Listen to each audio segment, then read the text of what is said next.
अस्सलामु अलैकुम वरहमतुल्लाहि वबरकातुहू। अज़ीज़ तलबा व तालिबात, उम्मीद करते हैं आप तमाम खैरियत व आफ़ियत से होंगे और अल्लाह ताला से दुआ गो है कि अल्लाह ताला तमाम आलम पर उसकी सलामती और आफ़ियत अता फ़रमाए। रुबाई की तरफ आते हैं हम। रुबाई देखेंगे इंशाअल्लाह आज। पहली और दूसरी जो रुबाई थी वली दखनी की और मुसफ़ी की, वो हज़्फ़ हो चुकी है, लिहाजा वो दो रुबाई इंशाअल्लाह इस साल निसाब में नहीं पढ़ाई जाएगी। अगली दो रुबाई जो है तिलक चंद महरूम की और जगत मोहन लाल रवा की, ये दो इंशाअल्लाह आज हम पढ़ेंगे। तीसरी रुबाई जो है तिलक चंद महरूम की, वो हम देखते हैं, जान पहचान देखते हैं हम। तिलक चंद महरूम 1887 में पैदा हुए। वो दर्स व तदरीस से वाबस्ता थे। बच्चों के अदब में इनका नाम अहम है। उन्होंने अपनी नज़मों के ज़रिए बच्चों की तालीम व तरबियत और इनकी ज़हनी नशोनुमा पर ख़ुसूसी तवज्जो दी है। इनकी जो ख़ासियत है, इनकी जो यहाँ पर शायर की ख़ासियत बताते हुए कह रहे हैं कि ये ज़्यादा से ज़्यादा ऐसी रुबाइयात या ऐसी नज़में लिखा करते थे जो बच्चों की तालीम व तरबियत में या उनकी ज़हनी नशोनुमा पर ज़्यादा तवज्जो देते थे, ख़ुसूसी तवज्जो रहती थी जिसके ज़रिए वो नशोनुमा पाते थे। इनकी ज़बान आसान और सादा है। बहर तिफली, बच्चों की दुनिया और गंज मानी और शोले नवा इनकी शेरी मजमूए हैं जिनमें रंगारंगी मौज़ूआत पर नज़में मिलती हैं। देखिए यहाँ पर इनके कुछ शेरी मजमूए भी दिए हुए हैं। 1966 में इनका इंतकाल हुआ। ये थे। अब हम इंशाअल्लाह उनकी मसनवी की तरफ बढ़ते हैं, उनकी मसनवी की तरफ आते हैं। मसनवी 4 मिसरों पर बोले जाने वाली जो नज़म होती है, रुबाई 4 मिसरों पर बोली जाने वाली जो नज़म होती है उसे रुबाई कहते हैं। इसमें अखलाक़ी मज़ामीन भी हो सकते हैं, हिकमत दानाई की बातें हो सकती है, तसव्वुफ़ का भी ज़िक्र हो सकता है। रुबाई जो होती है, इस रुबाई में जो चौथा मिसरा होता है यानी जो आखिरी मिसरा होता है उसमें ख़याल का मुकम्मल होना ज़रूरी होता है, यानी वहाँ पर ख़याल ख़त्म हो जाते हैं। जो शायर कहना चाह रहा है वो अपने तासुरात को, अपने ख़यालात को चौथे मिसरे तक कंप्लीट कर देते हैं। चौथा मिसरा कंप्लीट हो जाता है तो वहाँ पर रुबाई जो होती है वो कंप्लीट हो जाती है। अब हम आगे बढ़ते हैं, देखते हैं हम इस रुबाई में शायर क्या कहना चाह रहे हैं। हर चीज़ अगरचे अब हुई मसनू, हर चीज़ अगरचे अब हुई मसनूई, तू अपनी ना बना ज़िंदगी मसनूई।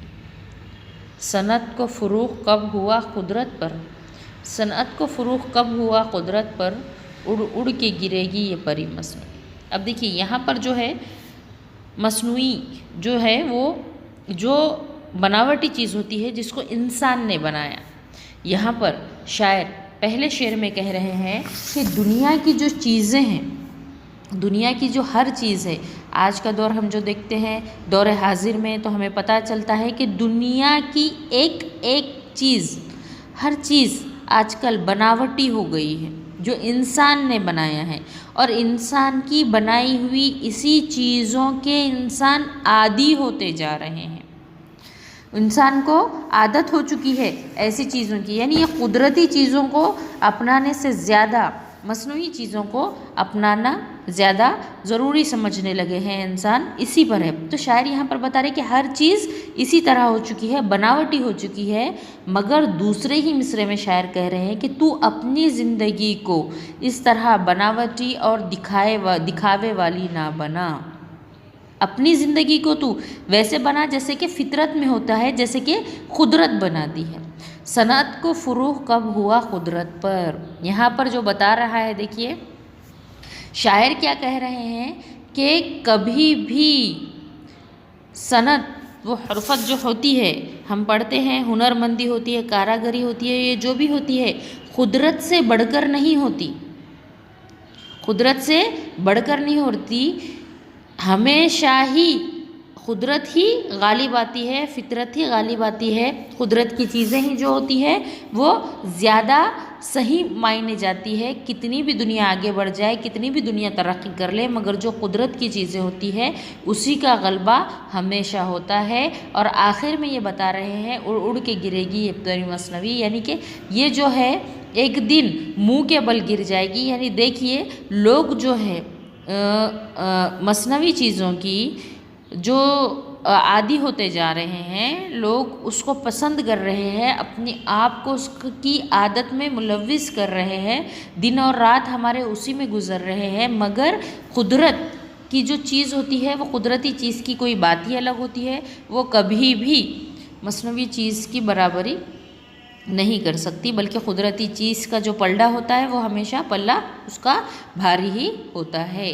اور لوگ اس کی وجہ سے کبھی نہ کبھی قدرت کی وجہ سے لوگوں کو اطمینان اور راحت نصیب ہوتی ہے، اور مصنوعی چیز جو ہوتی ہے وہ دکھاوے کی بناوٹی ہمیشہ کے لیے رہ جاتی ہے. شاعر اس میں خلاصہ کلام میں آپ کو بتاتے چلوں کہ شاعر اس میں بس یہ بتانا چاہ رہے ہیں کہ ہم کو کسی بھی حال میں اپنے آپ کو بناوٹی چیزوں کا عادی نہیں بنانا چاہیے، بلکہ جو قدرت نے کہا ہے وہ صحیح چیز ہے، سچائی ہے، اور فطرت کی چیزوں کو زیادہ سے زیادہ ہم کو اپنانا چاہیے.